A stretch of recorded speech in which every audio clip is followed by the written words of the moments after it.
वित्तीय शिक्षा, वित्तीय समृद्धिको सारथी। वाणिज्य बैंक हायर पर्चेज बेसको वाणिज्य ब्याङ्कहरूले थोकमा हायर पर्चेज कम्पनीहरूलाई यस प्रकारको कर्जाको कारोबार गर्न दिने र हायर पर्चेज कम्पनीहरूले वाणिज्य ब्याङ्कको बिहाफमा कर्जा दिने अनि वाणिज्य ब्याङ्कहरूबाट लोन लिएर यस प्रकारको 2 चरणको कर्जा प्रवाह काम भइराखेको थियो र यसैलाई नै ब्याङ्कहरूले सजिलो मानेर आफैले नगरेको हुन सक्छ।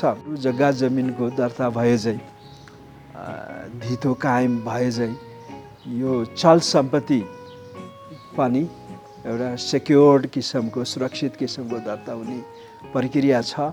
दर्ता गर्नुपर्छ भन्ने चेतना शिक्षा नभएको पनि हुन सक्छ।